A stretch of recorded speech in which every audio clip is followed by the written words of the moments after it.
Hello ಗೆಳೆಯರೇ, ಇವತ್ತು July 6ನೇ ತಾರೀಕು KA ಹೇಳಿದ ಹಾಗೇ ಮಾಕ್ ಅಲಾಟ್ಮೆಂಟ್ ರಿಸಲ್ಟನ್ನು ಬಿಟ್ಟಾಗಿದೆ.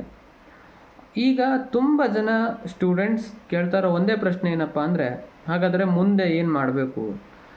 ನಾನು ಕೂಡ ಗಮನಿಸ್ತಾ ಇದ್ದೀನಿ, ತುಂಬ ಜನರಿಗೆ ಮಾಕ್ ಸೀಟ್ ಅಲಾಟ್ಮೆಂಟ್ ಏನಿದೆ ಅದರಲ್ಲಿ ಯಾವುದೇ ಸೀಟ್ ಅಲಾಟ್ಮೆಂಟ್ ಆಗಿಲ್ಲ ಅನ್ನೋ ಒಂದು ಸಮಸ್ಯೆ ಕಾಡ್ತಾ ಇದೆ. ತುಂಬ ಜನರಿಗೆ ಏನಾಗಿದೆ ಅಂದರೆ ಯಾವುದೇ ಒಂದು ಸೀಟ್ ಕೂಡ ಅಲಾಟ್ ಆಗಿಲ್ಲ. ಅವರು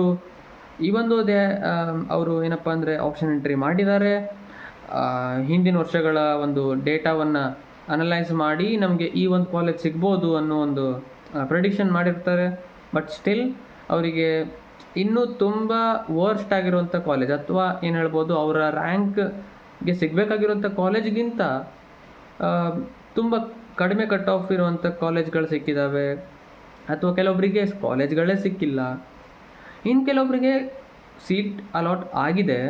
ಬಟ್ ಅವರು ಮಾಡ್ತಾ ಇರುವಂಥ ಈ ಒಂದು ಮಿಸ್ಟೇಕ್ನಿಂದ ಅವರಿಗೆ ಸೀಟ್ ಅಲಾಟ್ ಆಗಿಲ್ಲ ಅಂತೇಳಿ ತೋರಿಸ್ತಾ ಇರ್ಬೋದು. ಸೊ ಅವೆಲ್ಲದಕ್ಕೂ ಕೂಡ ಉತ್ತರ ಈ ಒಂದು ವಿಡಿಯೋದಲ್ಲಿ ಇರುತ್ತೆ. ನಾನು ಮೊದಲನೇದಾಗಿ ಏನು ಹೇಳ್ತೀನಿ ಅಂದರೆ, ನೀವೇನಾದರೂ ಮಾಕ್ ಅಲಾಟ್ಮೆಂಟಲ್ಲಿ ಯಾವುದೇ ಇಫ್ ಅಂದರೆ ಏನಪ್ಪ ಅಂದರೆ ಅಲ್ಲಿ you have not been allotted any seat ಅಂತ ಏನಾದರೂ ಬಂದಿದ್ದಿದ್ರೆ, ನೀವು ಮತ್ತೊಂದು ಬಾರಿ ಟ್ರೈ ಮಾಡಿ ನಿಮ್ಮ ಒಂದು CET ನಂಬರನ್ನು ಹಾಕಿ. ಅಥವಾ ಇನ್ನೊಂದು ಟ್ರೈ ಮಾಡೋದಂದರೆ, ನಿಮ್ಮ ಒಂದು CET ನಂಬರ್ ಅವ್ರೇನು ಕೇಳಿದ್ದಾರೆ ಅದನ್ನು ಯಾವುದನ್ನು ಹಾಕ್ತಾಯಿದ್ದೀರಿ ಅನ್ನೋದನ್ನು ಕೂಡ ನೋಡಬೇಕು. ಯಾಕೆಂದರೆ CET ನಂಬರ್ ಅಂದರೆ ನಿಮ್ಮ CET ಎಕ್ಸಾಮ್ದಲ್ಲಿ ಬರೀತಿದ್ರಲ್ಲ, ಒಂದು ದೊಡ್ಡ ನಂಬರ್ ಇರ್ತಿತ್ತು. ಬಟ್ ಆ ನಂಬರ್ ಅಲ್ಲ. ಬಟ್ ಅವರು ಆ್ಯಕ್ಚುಲಿ ಕೇಳ್ತಾ ಇರುವಂಥ ನಂಬರ್ ಏನಪ್ಪ ಅಂದರೆ ನಿಮ್ಮ ವೆರಿಫಿಕೇಷನ್ ಸ್ಲಿಪ್ ಮೇಲೆ ಇರುವಂಥ ನಂಬರ್. ಅದು ಕೇವಲ ಒಂದು 5 ನಂಬರ್ ಇರುತ್ತೆ ಅಷ್ಟೇ. ಸೊ ಆ ಒಂದು ನಂಬರನ್ನ ನಿಮಗೇನೋ ಗೊತ್ತಿಲ್ಲಪ್ಪ ಅಂದರೆ, ನಿಮ್ಮ ವೆರಿಫಿಕೇಷನ್ ಸ್ಲಿಪ್ ಏನಿದೆ ಅಲ್ಲ, ಅದರಲ್ಲೆಲ್ಲ ರೀತಿಯಂಥ ರ್ಯಾಂಕು ಜೊತೆಗೆ ನಿಮ್ಮ ಅಲಾಟೆಡ್ ಅಥವಾ ಏನು ಹೇಳ್ಬೋದು, ಯಾವುದೇ ರೀತಿಯಾದಂಥ ಕೋಟಾ ಇದೆಯೋ ಅದನ್ನೆಲ್ಲ ಕೊಟ್ಟಿರ್ತದೆ ಒಂದು ಸ್ಲಿಪ್ ಇತ್ತು. ಆ ಒಂದು ಸ್ಲಿಪ್ಪನ್ನು ತೆಗೆದು ನೋಡಿ, ಅದರಲ್ಲಿ ನಿಮ್ಮ ಒಂದು CET ನಂಬರ್ ಇದೆ. ನಿಮ್ಮ QR ಕೋಡ್ಗಿಂತ ಮುಂಚೆನೇ ನಿಮ್ಮ CET ನಂಬರ್ ಅಂತ ಹೇಳಿ ಕೊಟ್ಟಿರ್ತಾರೆ.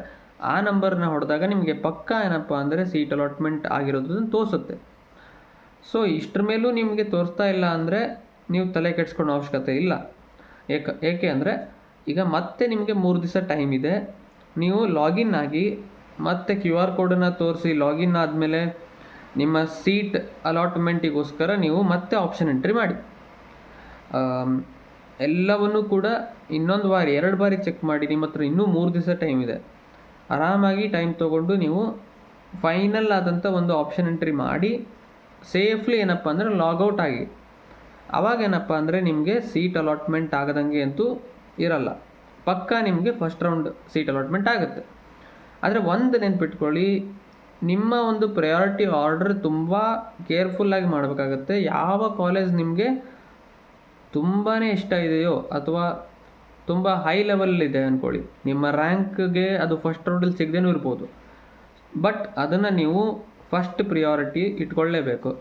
ಯಾವುದು ತುಂಬ ಬೇಡದೇ ಇರೋವಂಥ ಕಾಲೇಜ್ ಇದೆಯೋ ಅಥವಾ ಮೀಡಿಯಮ್ ಲೆವೆಲಲ್ಲಿದೆ, ನಮ್ಗೆ ಸಿಕ್ಕರೂ ಅಡ್ಡಿಲ್ಲ, ಇಲ್ಲ ಅಂದರೆ ಸಿಗದೇ ಇದ್ರೂ ಅಡ್ಡಿಲ್ಲ ಅನ್ನೋಂಥ ಕಾಲೇಜ್ಗಳನ್ನು ಯಾವಾಗಲೂ ಕೆಳಗಡೆ ಇಟ್ಕೊಳ್ಬೇಕು.